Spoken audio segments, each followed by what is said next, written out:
Vamos a hablar, a seguir un poco, a seguir hablando un poco o mucho, como lo he venido haciendo, acerca de la naturaleza de la iglesia. Recuerden que les he mencionado que por no tener una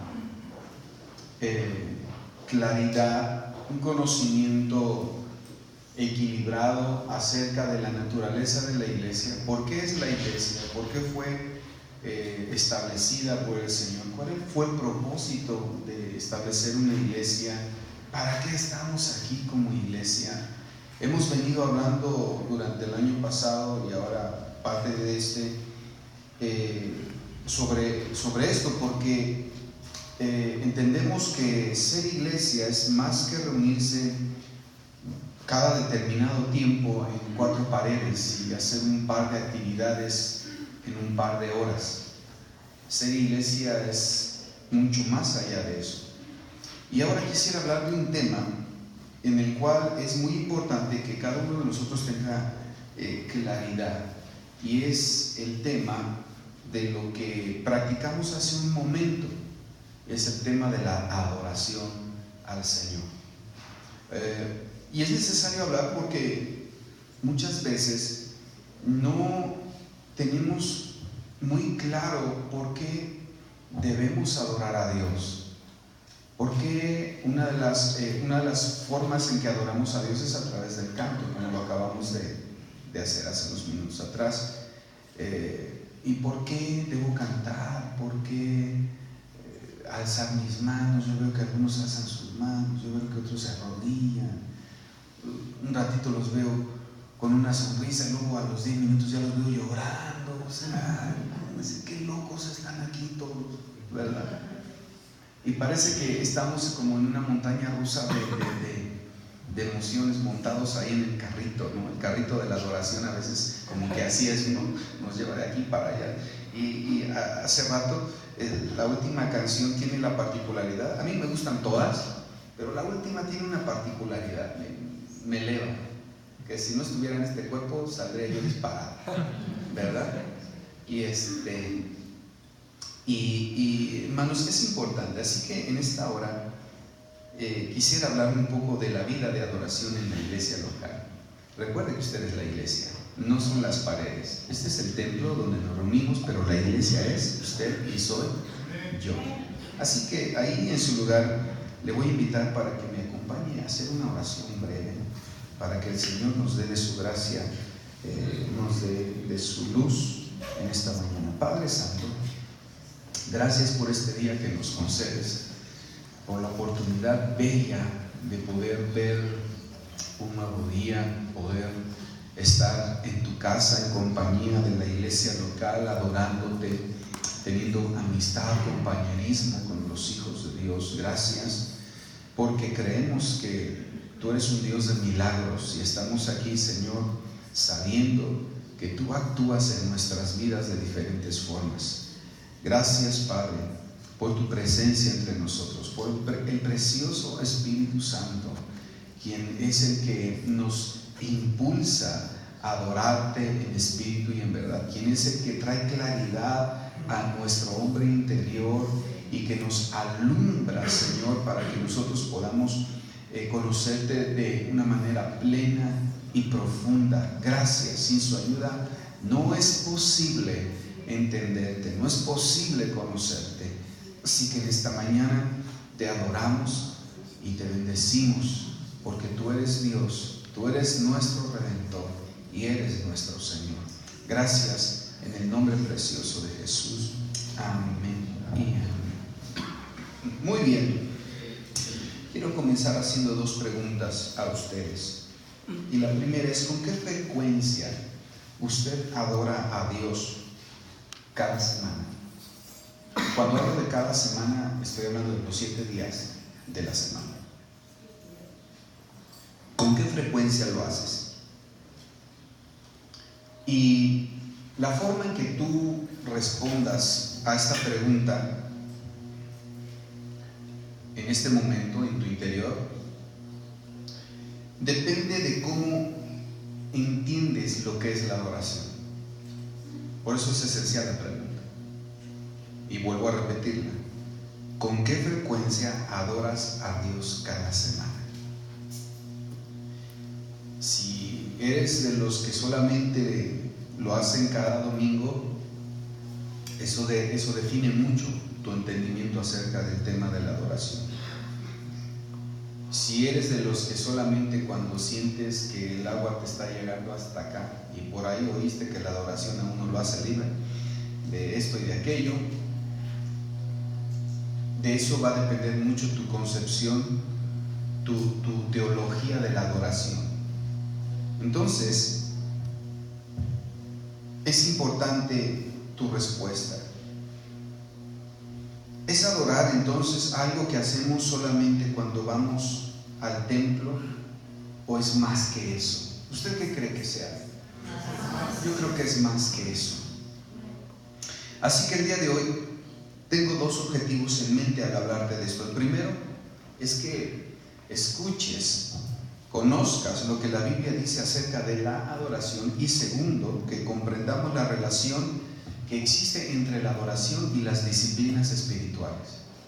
Mire, hace mucho tiempo atrás, yo vengo de la época de Jorge Lozano, Miguel Casina, Marcos Witt, en aquellos años 80, ¿verdad? Y cuando empezó a surgir un avivamiento en la nación a través de la música, de la adoración, y bueno, dos de los que se dieron a la tarea de llenar el país del tema fue Marcos Witt y Miguel Casina. Y después de ahí ellos impactaron la vida de muchas personas, de muchos contemporáneos, y la música en México cristiana empezó a crecer, empezó a ser mejor de lo que era unos años atrás, etcétera. Fue todo un mover del Señor a través de estos hermanos. Y asistí yo a un par de esos congresos que eran famosos, los de Marcos, que eran de adoradores, ¿verdad? En aquellos años. El primero que asistí fue en Guadalajara, por el año del 91. Sí, recuerden que tengo 50 años, entonces los acabo de cumplir. Y fue en el 91, me aventuré a ir con un par de jóvenes en ese entonces, que estábamos ahí en el grupo, y ahí nos fuimos, ¿verdad?, a aprender acerca del tema. Pero hay algo y después pude asistir a otros. Sin embargo, hay algo en lo cual creo que no se hacía o no se lograba conectar la parte de las disciplinas espirituales con lo que era la vida de adoración. Y muchas veces creo que fue algo que fue definitivamente que se originó por el Espíritu de Dios, fue algo que trajo un despertar, un avivamiento en las personas. La relación personal con Cristo de muchos creyentes mejoró indudablemente. Sin embargo, creo que por falta de la comprensión bíblica acerca de la adoración, muchos se fueron a los extremos. Y recuerda que yo soy enemigo de los extremos. Siempre he dicho que todo extremo es peligroso y que tenemos nosotros que ser cristianos en equilibrio y en balance. Amén. Entonces, pude darme cuenta de que muchas veces la adoración la redujeron solamente a cantar canciones con un cierto ritmo, con cierta energía. Y la iglesia llegó a pensar que adorar solamente se circunscribía a eso. De tal manera que cuando íbamos o vamos a las iglesias locales, en mi caso cuando me llegan a invitar alguna, o en la propia iglesia, cuando decimos vamos a adorar a Dios, le digo, hermanos, vamos a adorar a Dios, todos están esperando que suene el acorde de la guitarra, ¿verdad? O el del piano. No, cuando te digo vamos a adorar a Dios es vamos a adorar a Dios. Una de las formas de adorar a Dios es el canto, pero no es la única. Lo que pasa es que la hemos hecho tal parece ser que la única, porque es muy atractiva, ¿verdad? Los sonidos, los ritmos, todo esto. Pero va más allá de eso. Entonces es donde yo quiero que nos centremos. La adoración, mi amado, es el propósito por excelencia de la vida del creyente. Como lo dijeron en su momento a un grupo de personas que eran conocidos o fueron conocidos hace casi hace un siglo pasado, los divinos de Westminster, así se llamaban, los divinos de Westminster. Imagínense qué nombrecito. Ellos en su enseñanza hacían la pregunta: ¿cuál es el fin principal del hombre? Y yo le hago esa pregunta en esta mañana. ¿Cuál cree usted que es el fin principal del hombre? ¿Cuál cree usted? ¿Tiene alguna idea? Adorar a Dios, sí, pero en cierta manera ¿cómo lo podríamos decir de otra forma?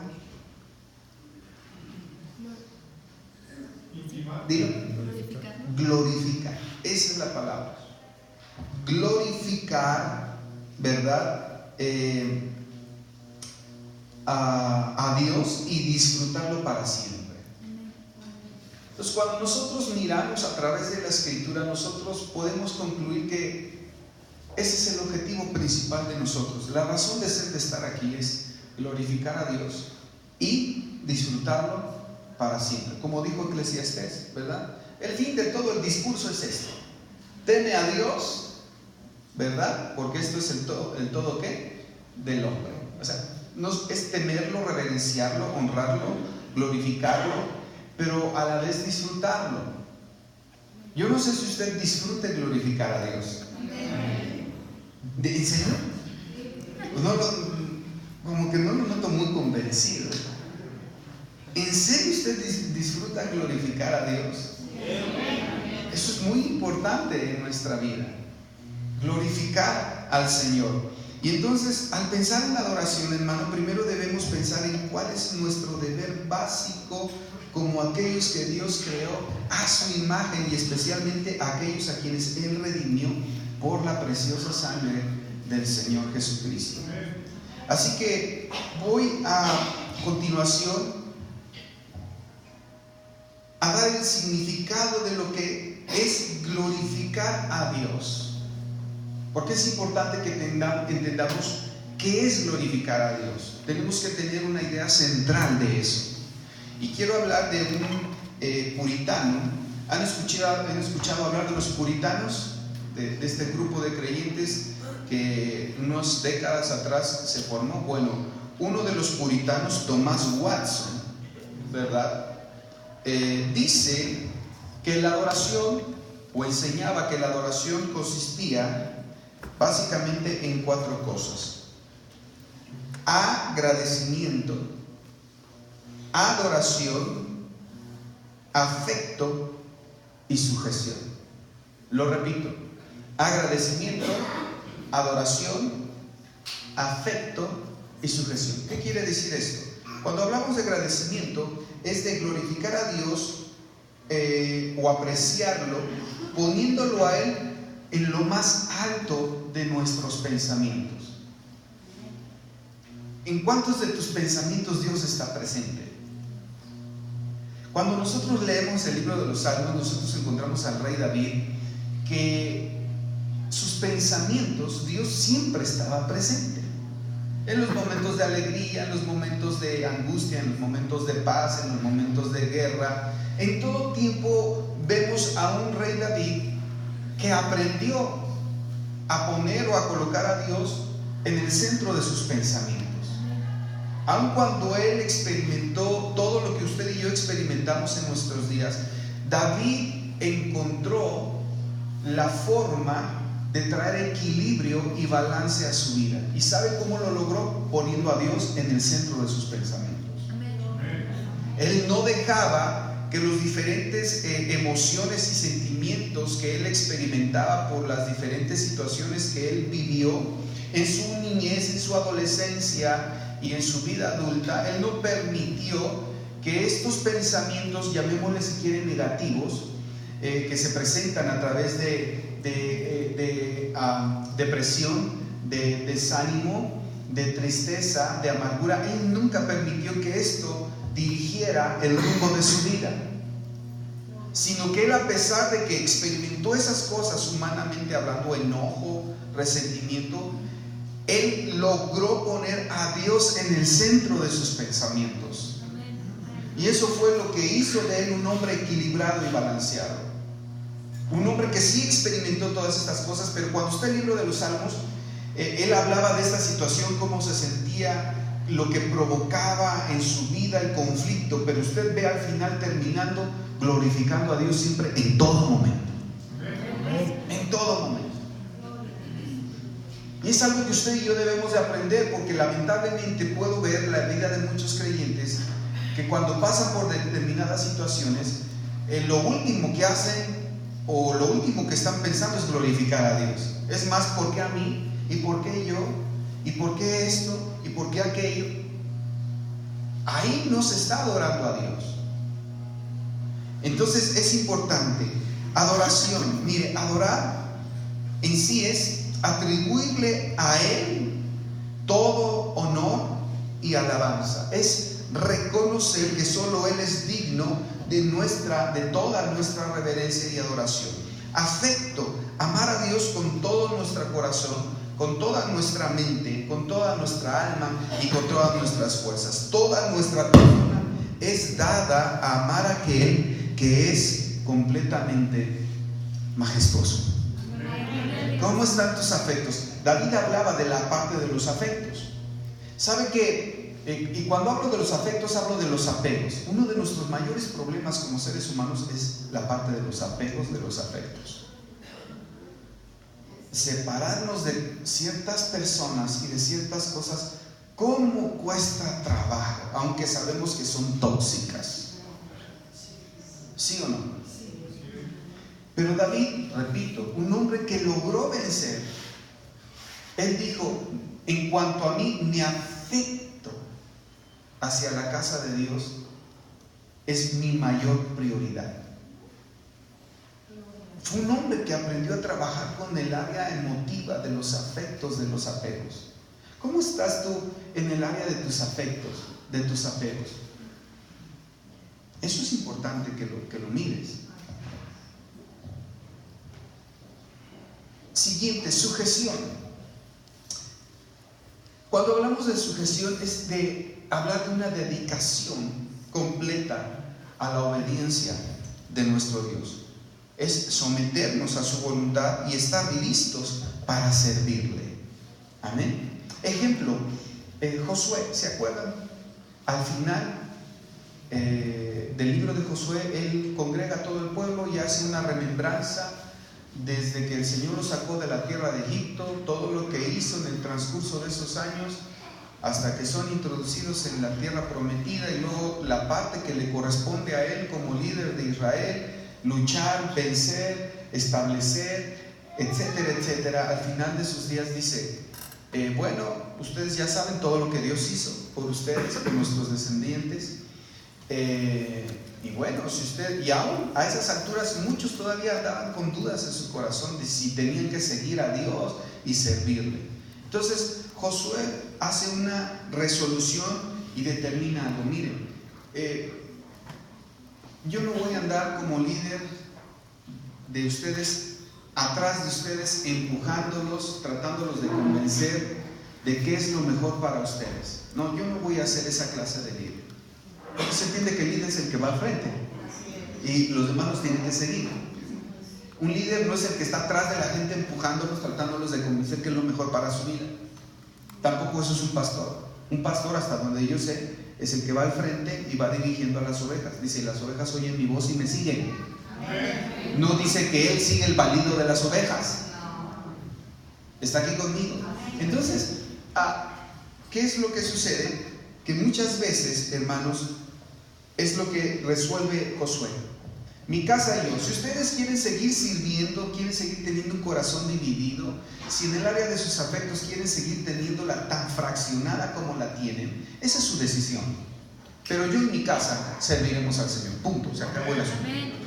No me voy a andar desgastando, ni tampoco me voy a andar ahí: no, Señor, no quieren seguir, mira que ya me cansé, mira que ya hice esto, que ya... Digo, yo no me voy a meter en esos rollos. Yo de una vez les expongo cómo está la cosa, Y es decisión de cada uno de ustedes tomar su mejor decisión. Amén. Ahora, por cierto, qué difícil es convencernos a nosotros mismos de lo que es mejor para nosotros mismos. ¿Le pasa o no le pasa? Oiga, ese es un asunto terrible. Tratarnos de convencer de lo que es mejor para nosotros mismos. Por eso Josué no iba a entrar en ese terreno. Él tomó su decisión, él estaba completamente convencido de lo que era mejor para él y para su familia. Yo espero que tú, en tu desarrollo, en tu caminar con Dios, tú decidas, tomes la decisión, tengas la convicción de lo que es mejor para ti. Y que no necesitas que alguien esté detrás de ti todo el tiempo tratando de convencerte que es lo mejor para ti. Amén. Así es. Así que sujeción es importante. La sumisión, la sujeción es como un creyente entra en el reino. ¿No dice eso Romanos 10:9? Si confiesas con tu boca que Jesús es el Señor y crees en tu corazón que Dios le levantó de los muertos, entonces ¿qué? Serás ¿qué?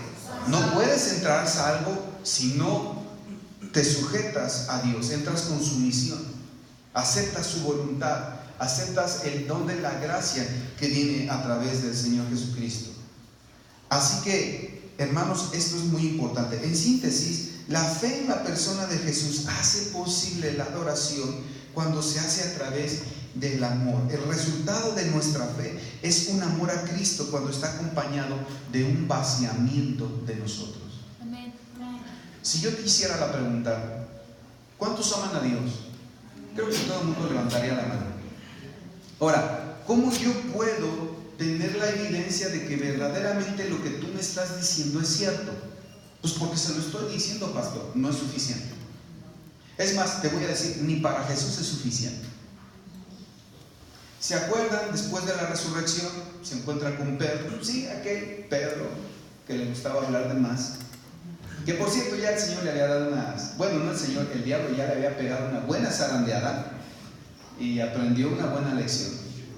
Y cuando se reúne el Señor con Pedro, le dice: Pedro, ¿me amas? Oh, Señor, pues tú lo sabes que sí. Apacienta mis ovejas. Y le vuelve a preguntar: Pedro, ¿me amas? A lo mejor la primera contestó, pero como estaba acostumbrado Pedro a responder sin pensar, le hace otra vez la pregunta. Y ya Pedro como que ya la pensó y le dice: sí, tú sabes que te amo. Bueno, apacienta mis corderos. Y la tercera, ¿no? Pedro, ¿me amas? Señor, tú lo sabes todo. Bueno, nuevamente le vuelvo a decir: apacienta mis. Hermano, un amor genuino y verdadero hacia Dios tiene que ir acompañado de un vaciamiento de nosotros.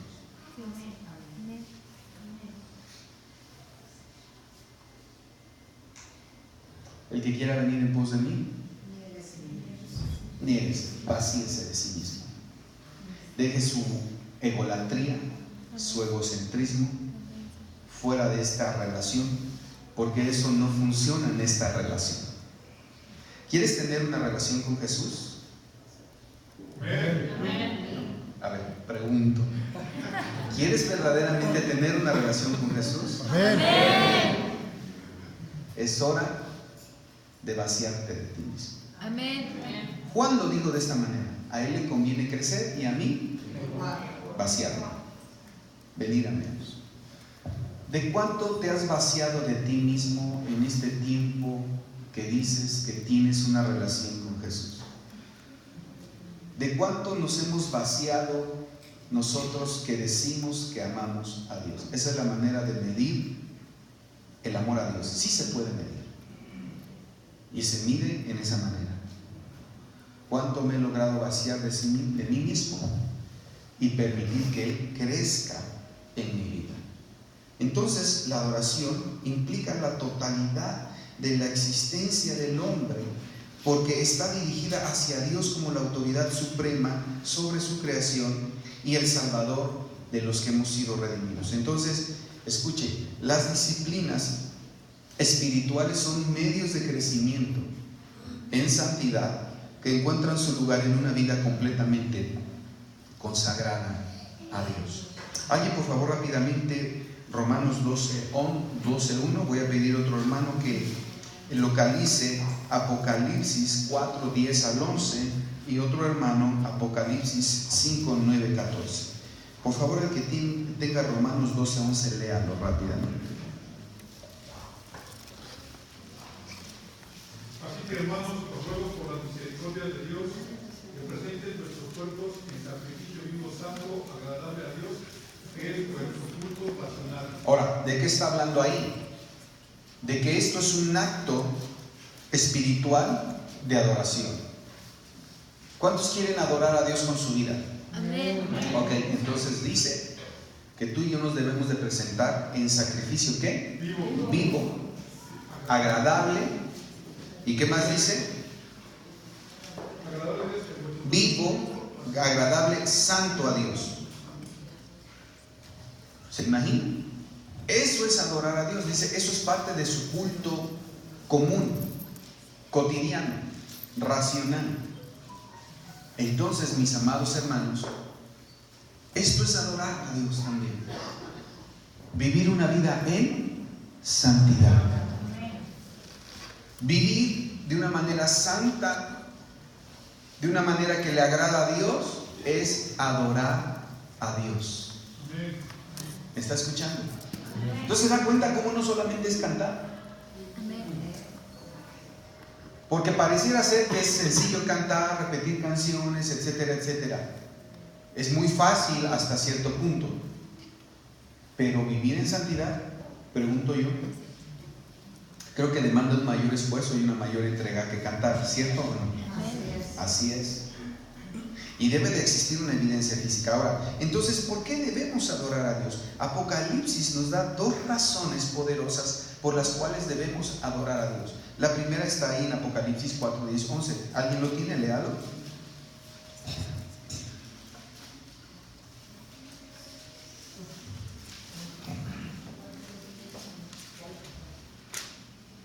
¿Ya lo tiene alguien?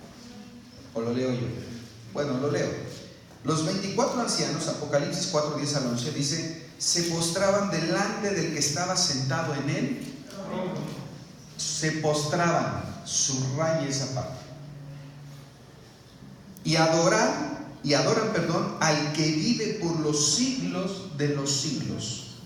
Y echan sus coronas delante del trono, diciendo, Señor, digno eres de recibir la gloria y la honra y el poder, porque tú creaste todas las cosas y por tu voluntad existen y fueron creadas. Razón número 1 por la que debemos adorar a Dios es porque Él es creador. ¿Él es qué? Creador. Es lo que está diciendo aquí. ¿Tú creaste qué? Todas las cosas. Todas las cosas. Pero miren la actitud de los 24 ancianos. Se postraron. Arrojaron sus coronas delante de él. Vaciamiento. Aquí el único, a pesar de que eran reconocidos por tener una posición de ancianos y que tenían coronas sobre sus cabezas, ellos solamente reconocían que uno solo es digno de toda la gloria, de toda la honra y de todo el poder. El que está sentado en el trono. Nosotros aquí no somos los héroes de la película. El héroe se llama Jesús. Amén. Gloria a Dios. Y entonces esta es la misma actitud que Dios espera de usted y de mí. Cada vez que vienes a la casa del Señor, o cuando estás en tu propia casa o en donde sea, y en ese momento eres impulsado por el Espíritu del Señor a adorar a Dios, ten esto presente. Él es el único digno de toda la gloria, de todo el poder y de toda la honra. Y que eso implica vaciarte. Amén. Entender cuál es tu posición y cuál es la de Él. Él está sentado en el trono. Amén. En lugar de excelencia. Y aunque Él nos ha dado cierta gloria, porque al decir que habla de ancianos con coronas, tenían cierta gloria, ¿cierto o no? Pero eso no los hacía acreedores de toda la gloria, de toda la alabanza, de todo el honor. Dios nos ha dado cierta gloria, ¿lo sabías? Te ha hecho rey y sacerdote para nuestro Dios. Te ha dado gloria. Miren qué lindo es Dios. Pero aún con eso, que no se te suba la corona a la cabeza. La corona no es para que la mantengas en la cabeza todo el tiempo. La corona tú sabes y debes de saber cuándo te la debes de quitar y ante quién la debes de dejar. Eso es importante, hermano. ¿Usted sabe por qué se pone una corona sobre la cabeza de alguien? ¿Por qué cree que a los reyes en la tierra se les pone una corona? ¿Qué implica el que se les ponga una corona? ¿Es señal de qué es? De autoridad.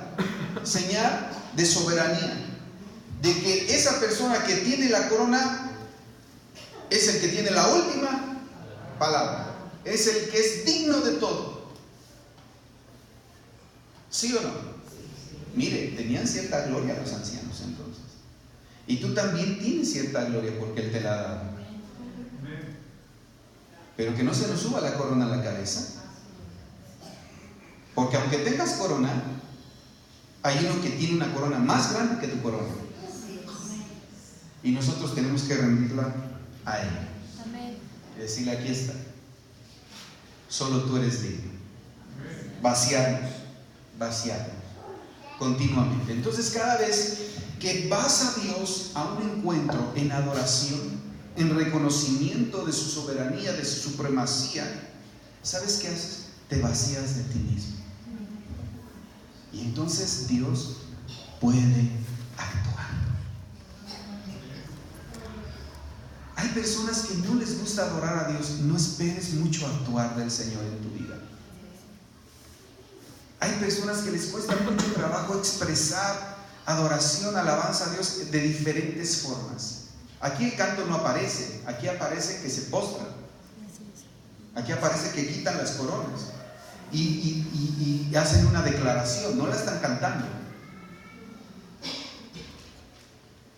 Pero cuando haces eso, te vacías de ti mismo y entonces Él puede actuar en tu vida. Cantábamos al final: milagros pueden suceder. ¿Sabes cuándo van a suceder los milagros en tu vida? Cuando haya menos de ti y más de Él. Gloria a Dios. Amén. Así que cuando vengas a la casa de Dios o en tu casa y tengas esos tiempos, asegúrate de vaciarte de ti y donde Él sea que glorificado. Cada vez que vengamos al encuentro con Dios, póstrate en adoración y arroja tu corona y dile: Señor, aunque tú me has dado gloria y me has dado una posición, lo rindo a tus pies. Sin ti nada soy. Tú eres todo. Amén. ¿Cuántos dan gloria al Señor? Bueno, la segunda cosa es que la vemos en Apocalipsis 5, 9, 14. Miren qué lindo. Aquí sí expresaban su adoración con cántico. Dice: cantaban un nuevo cántico diciendo: digno eres de tomar el libro y de abrir sus sellos, porque tú fuiste inmolado y con tu sangre nos has redimido para Dios de todo linaje y lengua y pueblo y nación. Y nos has hecho para nuestro Dios, ¿qué? Reyes y sacerdotes. Por eso digo que tienes una corona. Los reyes tienen corona, ¿sí o no? ¿Ok? Dice: y reinaremos sobre la tierra. Y miré y oí la voz de muchos ángeles alrededor del trono y de los seres vivientes y de los ancianos. Y su número era millones de millones, que decían a gran voz. Imagínense eso, se debe de escuchar espectacular, ¿verdad? Si cuando todos nos unimos y alabamos a Dios y en un momento dado la música se calla y las voces sobresalen, se oye espectacular. Ahora imagínense aquí, millones de millones diciendo esto mismo, a gran voz. No decían,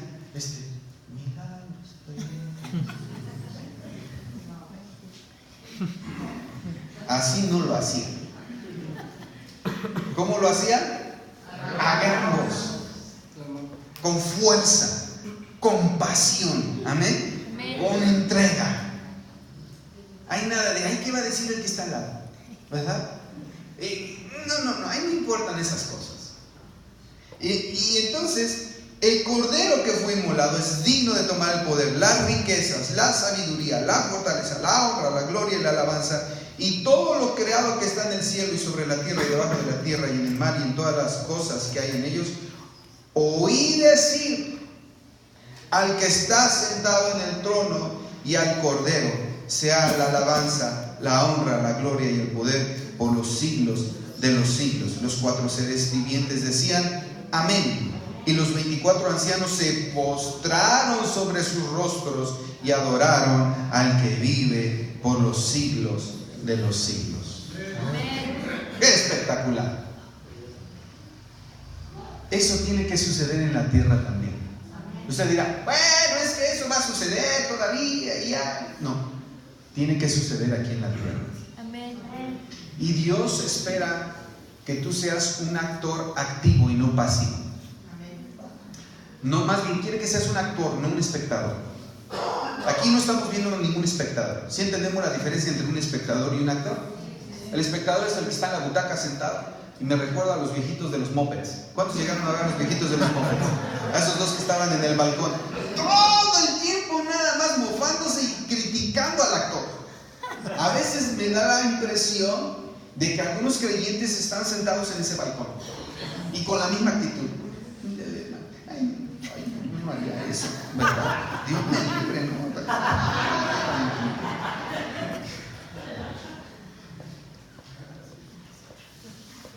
Pues, ¿qué crees? Dios quiere que seas actor.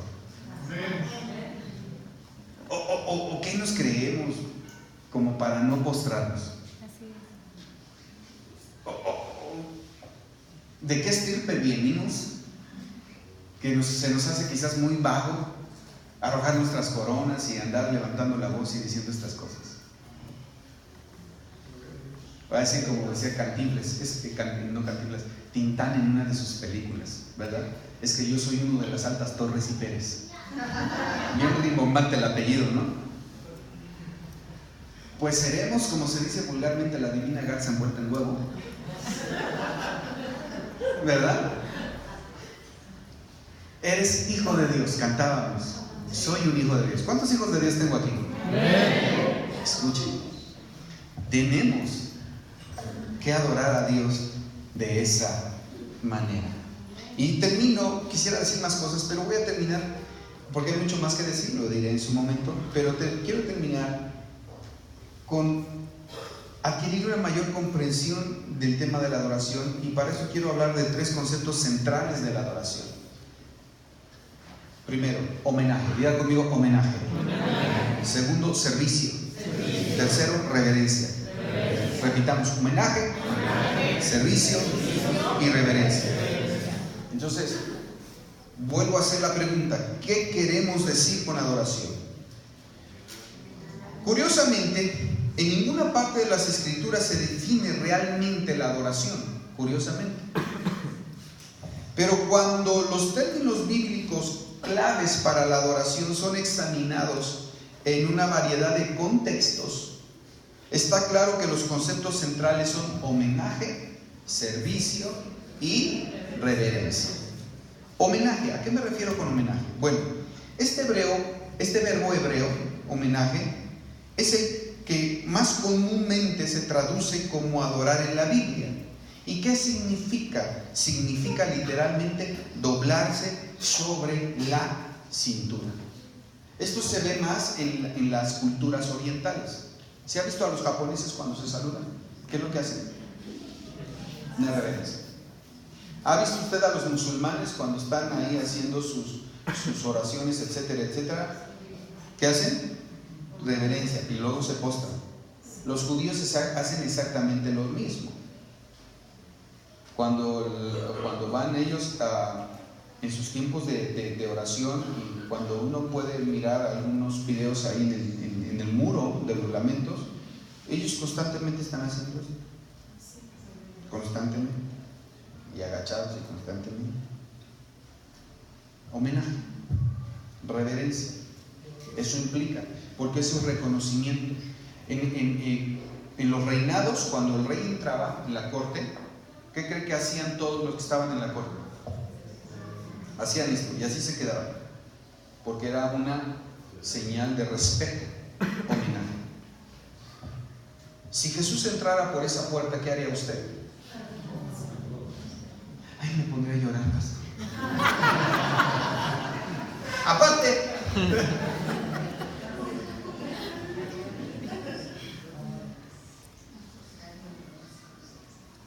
son dos cosas: me pongo de pie y hago, o la otra, como los ancianos, me postro. No hay más. Pues ¿qué cree? Jesús está aquí. Amén. Así es, amén. ¿En serio? Amén. Está aquí.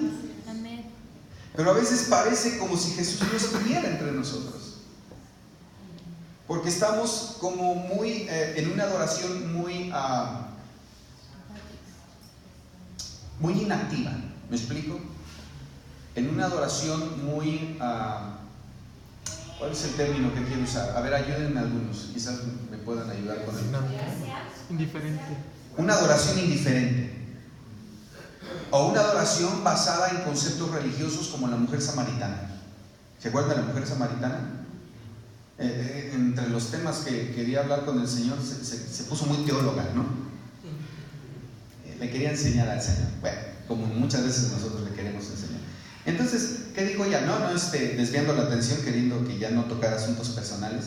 Me parece que eres profeta, ¿verdad? Nuestros padres, por cierto, ya saben que judíos y samaritanos entre sí no se llevaban hay una situación del pasado, de muchos años del pasado. Eran medios hermanos, samaritanos y judíos eran medios hermanos, ¿verdad? Hubo una mezcla ahí. Entonces los judíos no los querían ni ellos los querían a los judíos. Pero en esta plática con la mujer samaritana, ¿qué es lo que sucede? Que la mujer samaritana le saca el temita de la adoración. No, pues es que ustedes los judíos dicen que solamente se debe de adorar a Dios ahí en Jerusalén, en el templo y así, así. Pero a nosotros, nuestro padre Jacob, porque ellos descienden de ahí, se nos dijo que es aquí, donde estoy sacando agua, en este monte, donde debemos adorar a Dios. Entonces Jesús, con todo el amor, toda la paciencia, le dijo: ay, mujer, déjame te digo, la hora viene y ahora es cuando los verdaderos adoradores adorarán al Padre en espíritu y en verdad. Es decir, no es aquí, no es en Jerusalén, ni es allá, ni es acá. Es decir, la adoración no es una cosa que está llena de estructuras, no es una cosa rígida, no es una cosa en la cual el hombre le debe de meter mano. La adoración a Dios es la que Dios pide que se le dé a Él como se le debe de dar. Amén. Es decir, Dios es el que establece las formas. Amén. ¿Está aquí conmigo? No son ustedes están equivocados. Judíos y samaritanos han estado equivocados en ese temita. Han reducido la adoración a formas humanas y religiosas, cuando la verdadera adoración se da en dos sentidos. No lo voy a hablar hoy, lo voy a hablar después, pero es en espíritu y en verdad. Ese temita está muy bueno también, pero lo veremos después con el favor de Dios. Prosigo. Entonces, servicio es otro término hebreo a menudo traducido como adorar, y significa literalmente servir. Y el lenguaje del servicio implica que Dios es el gran rey, que requiere de la fidelidad y obediencia de aquellos que le pertenecen. Esto implica devoción a Dios como un estilo de vida, servicio. Si tú dices que adoras a Dios, se tiene que ver en tu servicio. Amén. No puedes decir que adoras a Dios y no sirves a Dios. Decía por ahí una frase célebre: el que no sirve, no sirve. Sí. En el reino de Dios, el que no sirve a Dios, no sirve. Y el mayor ejemplo de servicio nos lo dio Jesús. ¿Cierto o no? Amén. Pero me da la impresión de que algunos creen que el servicio a Dios tiene como que ciertas características indignas para algunos. Ay, si yo ni barro en mi casa, ¿cómo voy a barrer el templo? Pues ya va haciendo tiempo. ¿No creen? Ay, si yo en mi casa Nunca meto mano en los baños. ¿Usted cree que aquí lo voy a hacer? Pues ya vendría siendo un buen tiempo. ¿Me explico? Tu adoración se ve a través del servicio a Dios, en forma vertical y en forma horizontal, sirviendo a los otros. Jesús dijo: yo no vine a ser servido, yo vine a servir y a dar mi vida por muchos. Amén. Servicio. Entonces, por ejemplo, y tercero, reverencia. Y aquí terminamos. Este es el último grupo de términos y fue utilizado para indicar un temor reverente, un respeto, la reverencia o el respeto que a Dios se le debe. Y esto implica guardar los mandamientos de Dios, andar en sus caminos, alejarse del mal y obviamente servirle. Salmo 95:6 dice: venid, inclinémonos en adoración, arrodillémonos delante del Señor nuestro Hacedor. Así que, mis hermanos, en el Antiguo Testamento la adoración se centra en el santuario, en el templo, que fue designado para eso. Se seguían los rituales que habían sido establecidos por Dios y que eran facilitados por el grupo de sacerdotes, los levitas. Pero al mismo tiempo, tal adoración solo es agradable a Dios cuando está acompañada por una sincera obediencia al Señor. Lo dijo Samuel el profeta. ¿Qué es mejor? ¿Obedecer a Dios o ofrecerle sacrificios? Ciertamente, dijo, es mejor obedecer a Dios que ofrecer sacrificios. Y los sacrificios eran parte de la adoración del pueblo de Israel.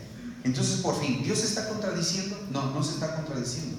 Porque para Dios es más importante lo que hay en tu corazón, lo que motiva tu corazón, que las formas externas. Amén. Eso es muy importante. Y en el Nuevo Testamento vemos la misma terminología de la adoración y se usa de una manera transformada para retratar la obra de Jesús y la respuesta que agrada a Dios. Jesús es nuestro gran sumo sacerdote, cumple los tipos, las sombras del antiguo pacto y reemplaza la manera en que nos acercamos a Dios. Entonces, la encarnación de Jesús, la muerte de Jesús, la resurrección y la ascensión de Jesús ahora nos permite involucrarlos de una manera personal con Dios. Amén.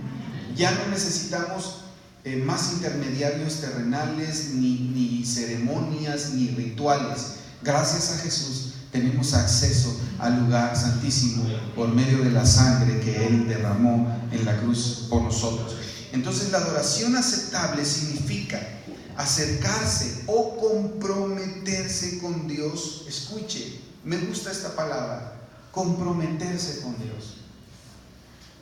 ¿Hasta dónde estás comprometido con Dios? Y hago un paréntesis, porque escuché algo de alguien que se me quedó grabado y se lo quiero compartir. Hoy en día en la iglesia vemos creyentes que en cuanto a la persona de Jesús quieren hacerlo a Él parte de su vida, mas no su vida. ¿No es lo mismo, pastor? No, no es lo mismo. Tú no debes de hacer a Jesús parte de tu vida. Debes de hacer de Jesús el centro mismo de tu vida. Amén. Es muy diferente.